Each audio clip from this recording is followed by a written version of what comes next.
desde la Iglesia Pueblo de Dios en Carlos Espegazzini, sin inventar nada nuevo, siendo directos, siendo lo mejor que podemos ser. Porque se trata de ser simples, honestos. Te brindamos este espacio, desde el púlpito, porque lo más simple es escuchar, luego sentimos. Este es el espacio directo para un mensaje simple.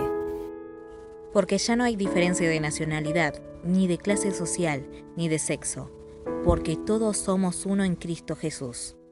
Vení a vivir el Evangelio, juntos.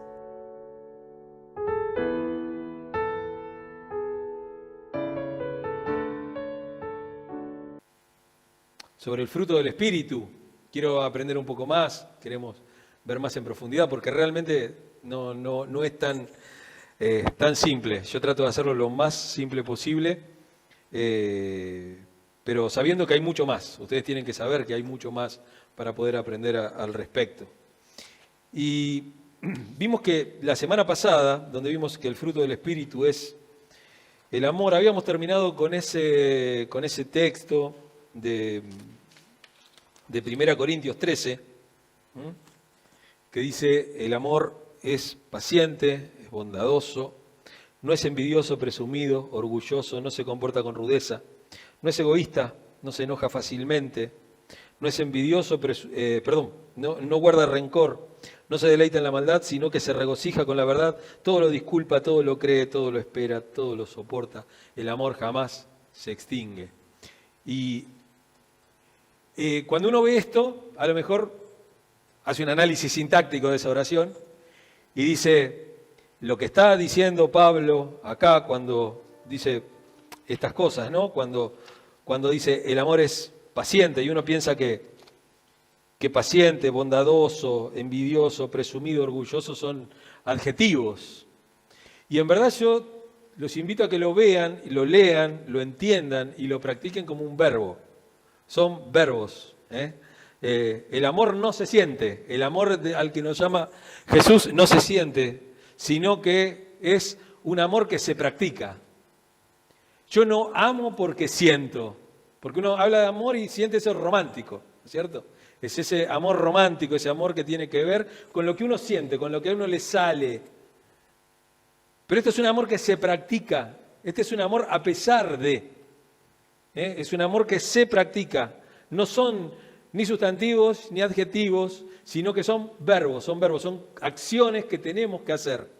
Se nos está exhortando a que seamos pacientes, a que seamos bondadosos, a que todas estas cosas de las cuales habla Pablo en 1 Corintios 13 no son producto de nuestros sentimientos, no son el producto de cómo nosotros nos sentimos o qué es lo que pasa alrededor nuestro, sino que tiene que ver con la práctica. Yo soy paciente, bondadoso y todo porque yo decido hacerlo y porque yo lo hago de esa manera. Por eso digo, como lo vimos desde el principio de la serie, el amor es el fruto del cual todos los otros demás frutos crecen. Y el fruto que va a crecer en nuestra vida es el gozo. Y tenemos que entender esto, tenemos que entender que dentro de nosotros hay una guerra. Hay dos hombres enfrentados, el viejo hombre y el nuevo hombre. Hay dos vidas pujando ahí adentro. Hay una vida por la carne y hay una vida por el espíritu que están pujando ahí adentro. Hay alguien que me llama a vivir por mí y hay algo mucho mayor que me llama a vivir por los demás. Como vimos el martes, a esos 5 sola podemos agregarle un nuevo sola que es sola caritas. Solamente amor, solamente entregarse ese amor. Porque nosotros siempre, parece que esta cosa, los cristianos, como digo yo, no tenemos un conocimiento que es amplio como un océano, la profundidad, una chapita de Coca-Cola es muy, ¿no? Pero sabemos pocas cosas, a veces sobre la Biblia, nos enseñan pocas cosas sobre la Biblia. Los pastores no son muy amigos de enseñar, porque para enseñar hay que primero aprender y lleva trabajo. Y lamentablemente hay muchos pastores que son vagos. Son vagos a la hora de aprender. A lo mejor no quiere decir que no sean tipos laburadores, ¿eh? Estoy hablando de una vagancia espiritual, estoy hablando de una vagancia de otro tipo. O sea, pongo las pilas donde hay plata. No, porque tengo mi trabajo, tengo esto, tengo el otro, tengo que terminar porque si no, yo no llegaría. Bueno, ponete un kiosco. O dedicate a otra cosa. O sea, nadie te obligó a ser pastor. Fue un llamado y vos aceptaste. Digo, y uno tiene que aprender y tiene que estudiar porque tiene que aprender a preparar cada vez mejores comidas. Es como un chef que dice, che, la verdad que a mí los fideos con tuco me salen espectaculares. Voy a poner un restaurante. ¿Qué vas a servir? Fideo con tuco. Y vas a vender una semana. A la otra semana te van a decir, loco, no sé, ponele un poco. Uno tiene que ir aprendiendo nuevas cosas. Los perros viejos también pueden aprender nuevos trucos, en este caso. Esa guerra adentro de nosotros, dice Gálatas 5, versículos 16 y 17, así que les digo, vivan por el Espíritu y no sigan los deseos de la carne, porque ésta desea lo que es contrario al Espíritu y a su vez el Espíritu desea lo que es contrario a ella. Los dos se oponen entre sí, de modo que ustedes no pueden hacer lo que quieren. De modo que ustedes no pueden hacer lo que quieren. El no vivir por el Espíritu nos impide hacer cosas. Nos impide hacer cosas. No tomen no pueden hacer lo que quieren como, no se te permite hacer cualquier cosa. No, es todo lo contrario. O sea, el no vivir por el Espíritu lo que te hace es frenarte. No podés hacer lo que vos querés. Sino, como dice Pablo, el mal que no quiero, eso hago. Porque en mí está el bien, pero no el hacerlo. Hay una guerra entre la carne y el espíritu, una guerra que empieza cuando nacemos de nuevo. Cuando no nacés de nuevo no tenés ese problema. No, para vos las cosas del espíritu son locura, ¿no es cierto? Pablo habla por experiencia. Él dice en Romanos capítulo 7, yo voy a leer el versículo 7 nada más, pero todo el capítulo se lo dedica a esto, se lo dedica, habla de su nueva experiencia con el Espíritu. Dice, ¿qué concluiremos? ¿Que la ley es pecado? De ninguna manera. Sin embargo, si no fuera por la ley, no me habría dado cuenta de lo que es el pecado. Por ejemplo, nunca habría sabido lo que es codiciar si la ley no hubiera dicho no codicies. La ley es buena ¿para qué? Para mostrarnos a nosotros cuáles son las cosas que están mal. Pero más allá de eso, no sirve para nada. Es el Espíritu.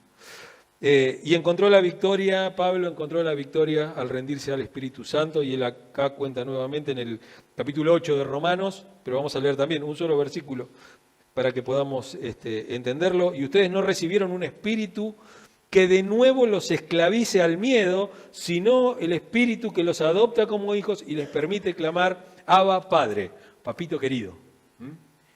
Nos da esa familiaridad con Dios, de poder decirle, Abba, Padre. Abba y Padre son sinónimos, o sea, no es que son sinónimos. La palabra Abba en hebreo es Padre. Pero cuando se juntan estas dos palabras, lo que se da es una cosa de intimidad, de padre e hijo, que tiene que ver más incluso con la madre que con el padre. Lo que pasa es que, en una cultura machista, Dios es hombre, Dios es masculino. Pero en la Biblia tenemos cientos de imágenes en las cuales Dios es femenino. Cuando habla de la gallina que junta sus polluelos, es una imagen femenina. ¿No es cierto? Cuando habla de que puede una mujer despreciar al hijo de sus entrañas, ¿puede despreciarlo? Bueno, sí, puede. Aunque sea raro, puede. Dios no puede hacerlo, o no quiere hacerlo, o Él ha decidido no hacerlo. Y lo segundo que quiero para la introducción es que consideremos el fruto del Espíritu.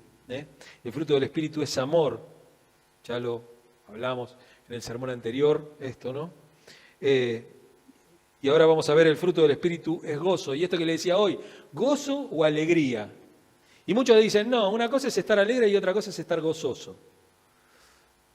Y lo que vemos en la Biblia, lo que se ve si uno la estudia, no hace falta que uno sepa hebreo, ni que la lea directamente del hebreo, sino que uno lo puede ver, aún en el castellano, la poesía hebrea no es una poesía como la que tenemos nosotros. Nosotros tenemos una poesía por rima, ¿no es cierto? La poesía hebrea es por contraste o por paralelo, o por rimas de pensamiento. Vamos a ver un texto, Proverbios 11:10, y acá también habla del gozo y de la alegría. Dice, cuando los justos prosperan, la ciudad se alegra. Cuando los malvados perecen, hay gran regocijo. Son dos ideas que riman dentro de la poesía hebrea, se comparan, ahí se llama paralelismo esto que se provoca, y fíjense, tanto la ciudad se alegra como gran regocijo están puestos como sinónimos, porque son las dos ideas. Proverbios 11:10, creo que está ahí, ¿no? ¿No? ¿No está? Bueno, Proverbios 11:10. Cuando los justos prosperan, la ciudad se alegra, cuando los malvados perecen, hay gran regocijo. Regocijo y alegría son sinónimos en este caso. Vayamos al sermón en sí propio. Quiero que veamos hoy 4 puntos, porque no me entraron en 3. Había uno que no sabía dónde meterlo, entonces hice 4 puntos. Pero quiero que veamos con respecto al gozo, el gozo de la salvación, el gozo de una vida fructífera, el gozo de hablar con Dios, el gozo de la oración. Y lo último es el gozo que lleva a otros a Cristo, el gozo de llevar a otros a Cristo. Dice el Salmo 51:12, devuélveme la alegría de tu salvación, que un espíritu de obediencia me sostenga. Y acá pone las dos cosas, pone la alegría, la salvación y la obediencia. Como cuestiones que no hay una sin otra, no hay una sin otra. Si la alegría verdadera, auténtica, el gozo auténtico procede de la salvación, y aquel que ha experimentado el gozo, la alegría de la salvación, tiene que ser una persona obediente. No obediente al pastor, a los caprichos de las personas, al capricho de la religión, sino a eso profundo que hay dentro de cada uno de los creyentes, el espíritu que nos lleva a practicar el bien y a practicar el amor. Cuando David escribe este salmo, este es un salmo de David, del 51, tenía el corazón acongojado. Él había pecado contra Dios, había perdido el gozo, había sido desobediente, y eso lo llevó a perder la alegría de la salvación. Se siente en falta, se siente mal delante de Dios, y él pide eso. Él había perdido el gozo de la salvación, pero anhelaba con todo su corazón volver a obtenerla. El gozo de conocer que los pecados están perdonados. Ese también es otro de nuestro gozo. 1 Juan, capítulo 1, verso 7. No sé si yo los puse acá, algunos pueden estar, otros no pueden estar. La verdad que lo terminé esta mañana de hacer el power, y a lo mejor hubo cosas que quedaron sin poner porque no tenía tiempo, si no, no llegaba a la reunión. Como les dije, ayer tuve un día malo, así que la prédica estaba, lo que no tenía ganas era de hacer el PowerPoint. El gozo de conocer que los pecados están perdonados. 1 Juan, capítulo 1, verso 7, dice, pero si vivimos en la luz, así como Él está en la luz, tenemos comunión unos con otros, y la sangre de su Hijo Jesucristo nos limpia de todo pecado. La aclaración acá, el tema de la sangre, ¿no? La sangre de Cristo, ¿no? O esa cosa de hablar de la sangre como una muletilla, o como un amuleto, o como un conjuro, ¿no? No, lo que quiere decir esto, la sangre es la muerte de Cristo. Yo sé que mis pecados fueron pagados por la muerte de Cristo. Nadie viene y dice, por la sangre de Cristo, me cubro con la sangre de Cristo. De hecho, es algo negativo. Es algo negativo, y en la Biblia se ve con un aspecto totalmente negativo. Cuando Jesucristo estaba por ser crucificado, el pueblo dice que su sangre caiga sobre nosotros. O sea, nosotros somos los culpables de la muerte. Sí, échenos la culpa de que nosotros lo matamos. Que su sangre caiga sobre nosotros. Si supieran lo que estaban diciendo. Por eso Jesús dice, perdónale, porque no saben lo que hacen. No tienen ni idea. No tienen ni idea. Pero lo que dice acá es que esa muerte nos limpia de todo pecado. Hay gozo en sentir que, mirá, cuando vos venís a Cristo, en el momento en el que la salvación, vos querés saber cuándo tuviste fe salvífica, salvadora, y se te alivianó la carga. Es una mochila que te sacas de encima. Es una mochila. Cuando vamos al gimnasio a veces nos hacen poner unas pesas en los pies. Nos hacen poner unas tobilleras que tienen pesas. Arena tienen. Y entonces te hacen caminar, te hacen hacer todo ejercicio, todo con eso. Cuando te la sacás parece que volás. ¿Viste? Bueno, esto es exactamente lo mismo. Estamos acostumbrados a vivir todo el tiempo con un peso, y ese peso, cuando la salvación llega a nuestra vida, no está y sentimos que podemos hacer todo y todo nos provoca ese gozo.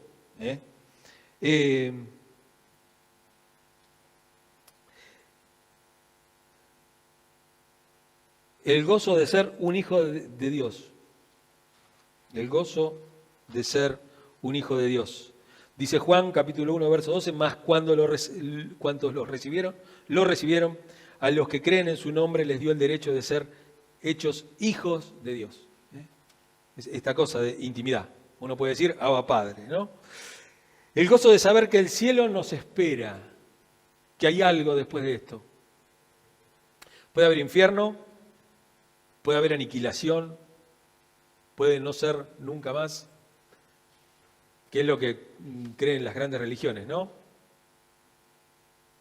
Y digo las grandes religiones y algunas sectas, por ejemplo, como los testigos de Jehová, que creen en la aniquilación, no creen en el infierno, creen en la aniquilación.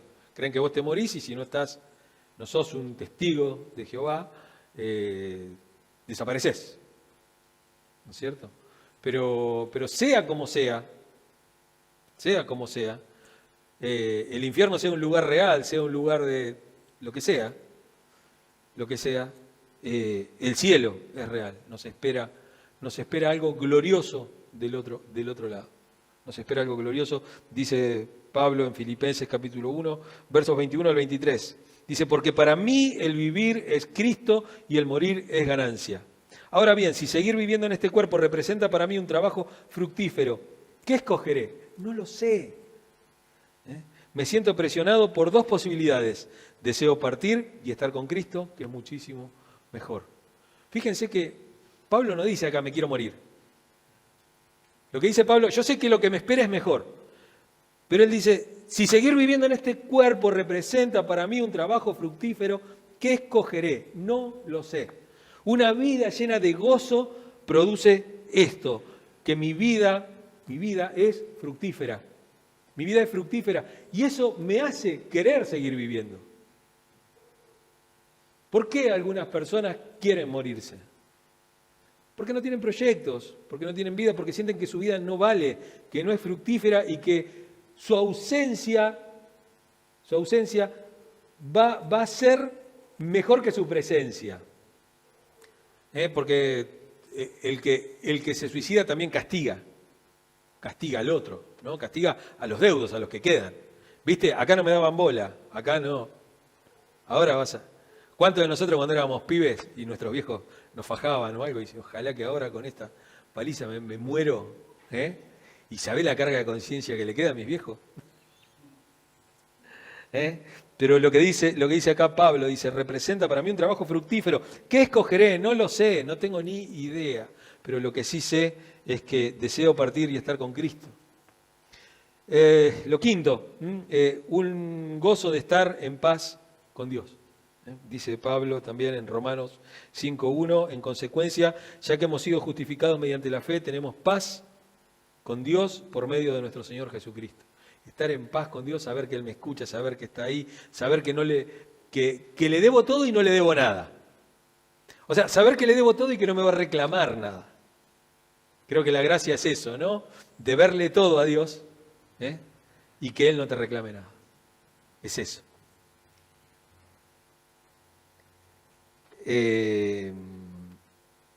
Leí un cuento esta semana del libro El canto del pájaro de Anthony de Melo. Si Dios quiere, la semana que viene se los traigo. Se los voy a leer. Acá va a ser parte del sermón. Segundo punto, el gozo de una vida fructífera. Les he dicho esto para que tengan mi alegría y así su alegría sea completa. Juan 15:11. Juan 15:11 dice, necesitamos evaluar como creyentes continuamente nuestra vida, nuestra condición espiritual, nuestra espiritualidad. Somos seres espirituales, necesitamos cuidar, así como cuidamos nuestro cuerpo, así como cuidamos nuestra salud, así como cuidamos nuestras relaciones, tenemos que cuidar nuestra espiritualidad.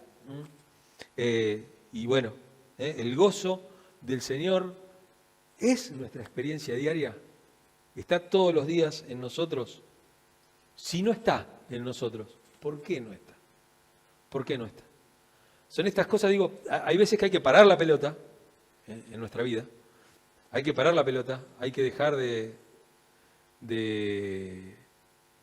orar, incluso. Hay que dejar de orar y hay que empezar a tratar de escuchar a Dios y de poder contemplar y de poder ver cómo está nuestra vida, cómo está nuestra vida espiritual. Y si no estamos sintiendo el gozo, ¿por qué no lo estamos sintiendo? ¿Y qué es lo que necesitamos corregir?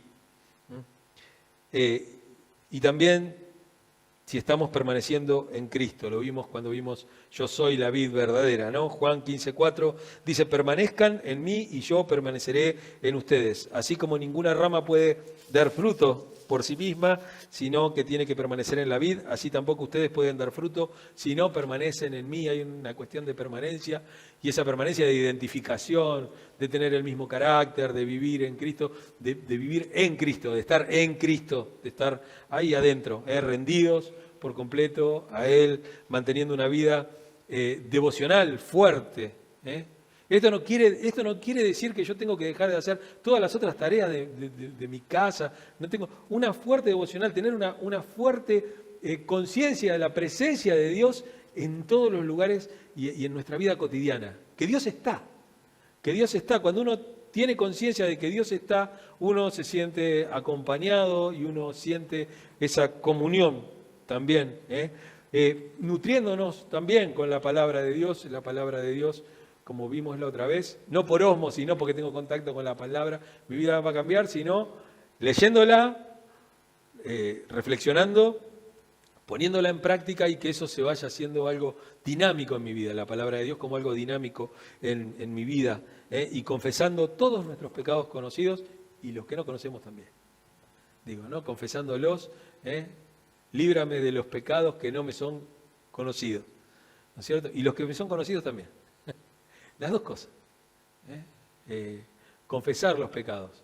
Entender, no, esto que estoy haciendo está mal. Por más que uno después vaya y meta la gamba de vuelta, pero entender eso. Entender que estoy mal. Esto que estoy haciendo está mal. Como vimos, ese relato de la vid verdadera es fuerte. Es un tema muy, muy fuerte. Y tenemos algunas preguntas. Si estamos obteniendo vida a diario. Una vida. Por eso digo, el Evangelio, la espiritualidad, el cristianismo, son cosas de todos los días. Es 24/7, son todos los días, todo el día. Es una conciencia plena, continua de la presencia de Dios. Y tenemos que preguntarnos si eso está a diario en nuestra vida y si también estamos llevando fruto, si estamos fructificando. Si no está fructificando, aunque sea un poquito, ¿no? A veces uno no pide otra cosa, sino que el tema de dar fruto tiene que ver con estar conectados a Él. Porque a lo mejor no estamos dando fruto porque no estamos conectados. A veces las ramas, cuando son así, por ejemplo la vid, ¿no? A veces vieron que son bastante quebradizas en algunas etapas. Entonces a veces se quiebran y el resto se empieza a secar. Entonces muchas veces es posible, siempre todo es a tiempo, ¿no? Se toma la rama, se pone nuevamente y se une y a veces se arregla, se repara, empieza nuevamente a fluir. Es como nosotros cuando te cortás un dedo te lo pueden reinjertar. Ahora si dejás pasar un año, no te van a poder reinjertar nada. Y por eso tenemos que fijarnos por qué no estamos llevando frutos para Él. Tercer punto, el gozo de hablar con Dios, el gozo de la oración contestada. De saber, Padre, tú sabes que yo sé que me escuchas. Nosotros sabemos que Dios nos escucha. Juan 16:24 dice, hasta ahora no han pedido nada en mi nombre, dice Jesús. Todavía no les había enseñado este tema de orar en nombre de Él. Dice, pidan y recibirán para que su alegría sea completa. Nuevamente, para que su gozo sea completo. Su alegría sea completa. El Espíritu Santo y nuestra vida de oración. Él nos lleva a la oración. El Espíritu Santo nos lleva a la oración. Dice, porque todos los que son guiados por el Espíritu de Dios son hijos de Dios. Esto es Romanos 8:14. También nos dirige cuando oramos, fíjense lo que es una vida en el Espíritu. Una vida en el Espíritu. Él nos dirige cuando oramos. Dice Romanos 8:15, y ustedes no recibieron un espíritu que de nuevo los esclavice al miedo, sino el espíritu que los adopta como hijos y les permite clamar Abba, Padre. El Espíritu nos llama a tener unas oraciones más íntimas con Dios. Da testimonio el Espíritu da testimonio cuando oramos. El Espíritu mismo asegura a nuestro espíritu que somos hijos de Dios. Eso está en Romanos 8:16. Intercede cuando no sabemos cómo orar. Ese mismo, en nuestra debilidad, el Espíritu acude a ayudarnos. No sabemos qué pedir, pero el Espíritu mismo intercede por nosotros con gemidos que no pueden expresarse con palabras. No es hablar en lenguas. No es hablar en lenguas, no es hacer un gemido raro. Yo he escuchado lengua de todo tipo. Desde algo bastante parecido al Parsan, los que alguna vez leyeron Harry Potter o vieron las películas, saben a qué me refiero. Parsan es el lenguaje de las serpientes. Una cosa muy parecida al Parsan. Una cosa... Me acuerdo que una vez había un pastor, no voy a decir quién es porque es muy conocido, y algo así hacía y eso era hablar en lengua, ¿no? Y los gemidos, y bueno, y después Rambo agarra la bazuca, arranca la manga larga, rica tu calabacita y todo ese tipo de cosas, ¿no? Bueno, todas esas cosas que no tienen sentido, no tienen nada que ver con esto. Lo que quiere decir es que nuestras oraciones, por más que uno no las sepa expresar, Dios mismo, por medio de su Espíritu, las perfecciona. Es más, dice que Dios ya sabe lo que necesitamos antes de que nosotros abramos la boca. El gozo aumenta cuando oramos en el nombre de Jesús, ¿no es cierto? El gozo aumenta. La oración aumenta el gozo y el gozo acompaña a las oraciones respondidas. Cuando uno está gozoso, cuando uno se deja guiar por el Espíritu, como vemos acá, cuando dejamos que esto fluya, el Espíritu Santo nos hace que nuestras oraciones sean respondidas. Encontramos soluciones y encontramos oraciones. Todas las oraciones son respondidas, a veces son no. O esperá, ¿no? Sí, no, esperá. No es el tiempo ahora. Pero siempre producen eso, producen gozo. El último punto. El gozo debe llevar a otros a Cristo. Primera Tesalonicenses 2:19 dice, en resumidas cuentas, ¿cuál es nuestra esperanza, alegría o corona delante de nuestro Señor Jesús para cuando Él venga? ¿Quién más sino ustedes? El fruto, las personas. Las personas son parte del fruto también. Este es uno de los motivos de gozo en el cielo, y es un motivo de gozo para los ángeles. Dice Lucas capítulo 15, verso 7, dice, les digo que así es también en el cielo. Habrá más alegría por un solo pecador que se arrepienta que por 99 justos que no necesitan arrepentirse. El gozo de ver a otro salvado nos hace también poder soportar a veces cuando estamos sufriendo, cuando estamos, cuando necesitaríamos mandar todo al demonio. El saber que a lo mejor esa decisión puede perjudicar que otras personas lleguen a la salvación. Digo, sabemos que hay muchas personas, no, porque la gente no cree, porque la gente, bueno, pero también nosotros le dimos muchos motivos. A lo largo de nuestra vida le dimos muchos motivos y le seguimos dando motivos, y no estoy hablando de otra iglesia, de nosotros mismos. Estoy hablando de cada uno de nosotros y estoy hablando de mí. Digo, muchos de nosotros hemos alejado a la gente de Cristo y dicen, bueno, si ser cristiano es ser como vos, no quiero. Gracias, paso. Dice Hebreos, capítulo 12, verso 2, fijemos la mirada en Jesús, el iniciador y perfeccionador de nuestra fe, quien por el gozo que le esperaba, acá gozo, la alegría que le esperaba, soportó la cruz, menospreciando la vergüenza que ella significaba, y ahora está sentado a la derecha del trono de Dios. Nuestro sacrificio, digo, a veces cuando uno deja de hacer algo que uno hace, digo, el hombre está limitado por la finitud, siempre lo hablamos, somos seres humanos, estamos limitados por ese problema que tenemos de la finitud, cuando estamos en un lado, no estamos en otro, cuando estamos ayudando a alguien, no podemos ayudar a otro, siempre tenemos ese problema. No somos todopoderosos, ni somos omniscientes, ni omnipresentes, ni ningún ovni. Nada de eso, no tenemos nada de esas cosas. Entonces digo, uno a veces no lo puede hacer, pero cuando uno a veces se niega a sí mismo para poder entregarse por el otro.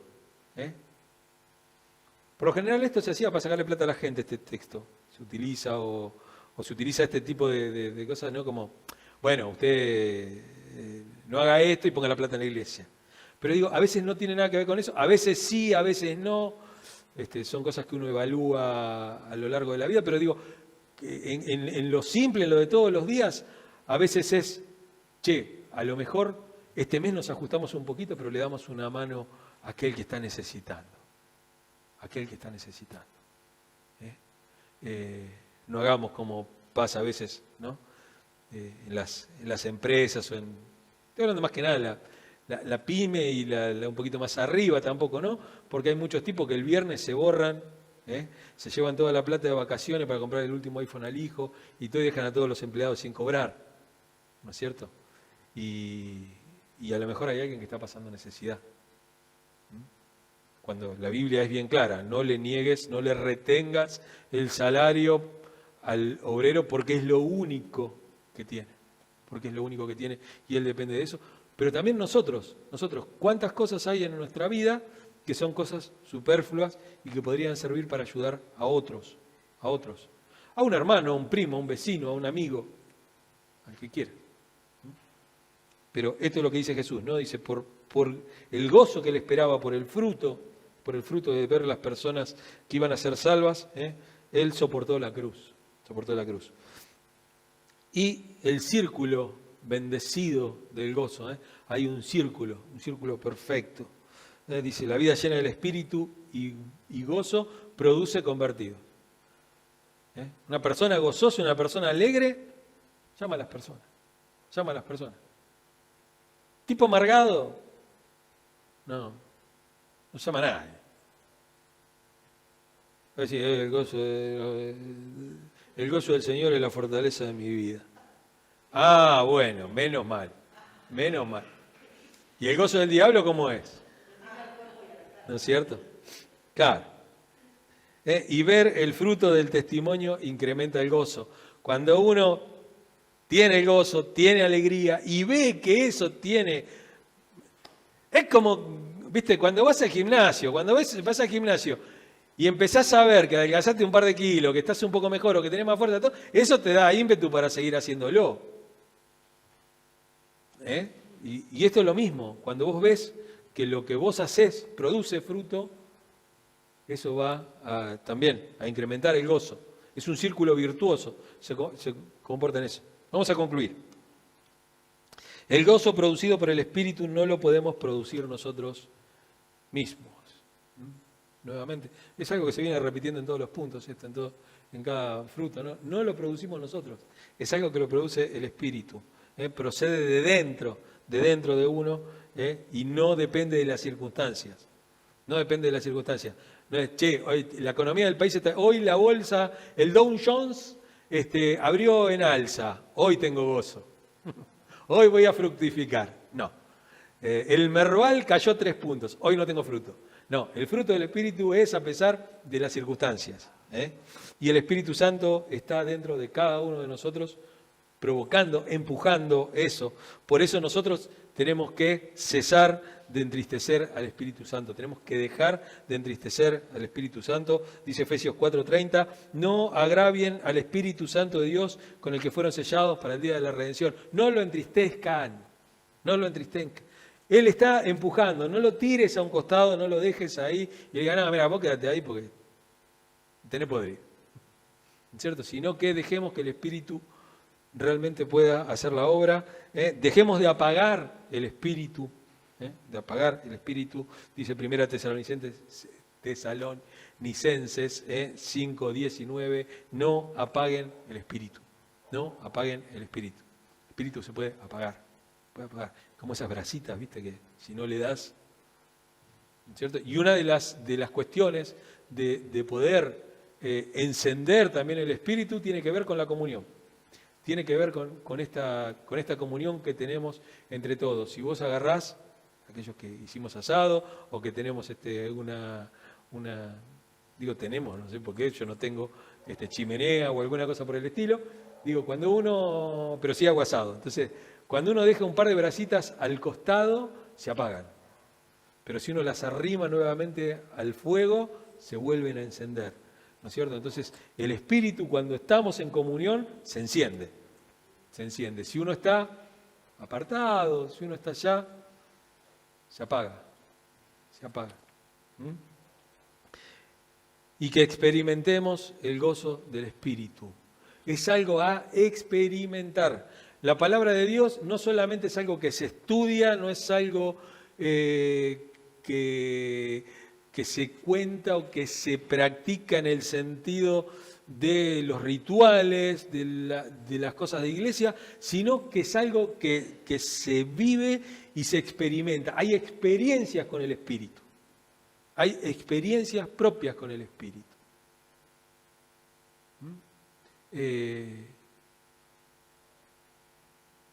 Decía otro de los cuentos de Anthony de Melo, pues son muchos cuentos, son cuentos cortitos. Decía que un alumno le preguntaba al maestro, quiero conocer, como era un cuento de estos zen, ¿no? De estos cuentos más orientales, decía, bueno, ¿cómo puedo encontrar el zen? En nuestro caso sería cómo podemos encontrar el Espíritu, cómo podemos encontrar a Dios, cómo podemos experimentar a Dios. Y él decía, ¿viste ese árbol?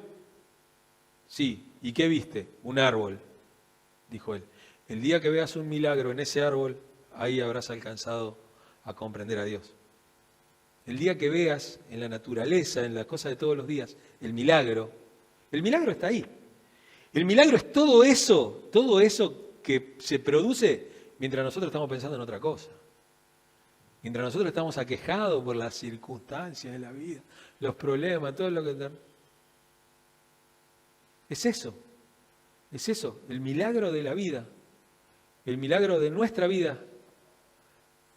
Pasa delante nuestro todos los días, a toda hora. Y vos estás pensando en la boleta de la luz. Lo cual no quiere decir que eso va a hacer que la boleta de la luz desaparezca. No va a desaparecer. Eso no quiere decir que el cáncer desaparezca, que la enfermedad desaparezca, que el dolor desaparezca, que las relaciones se mejoren. No quiere decir absolutamente nada de eso. La Biblia no promete eso, Dios no promete eso. Lo que nos promete es que si vos te animás a ver el milagro de la vida, el milagro de lo que te rodea, si vos te sentís parte de la creación, si vos te sentís parte de Dios, si vos estás en Cristo, si Cristo está en vos, si vos dejás trabajar al Espíritu en tu vida, entonces tu vida va a fructificar y va a dar alegría. Te va a dar alegría, vas a estar alegre, vas a estar feliz, vas a estar contento, vas a estar gozoso, a pesar de. Dijo Mefiboset cuando lo invitaron a la casa del rey, no valgo más que un perro muerto, ni siquiera un perro vivo se creía el tipo, un perro muerto. Somos seres humanos, estamos vivos. Hoy es el día que hizo el Señor, nos alegraremos en Él, como dice el salmista. Amén.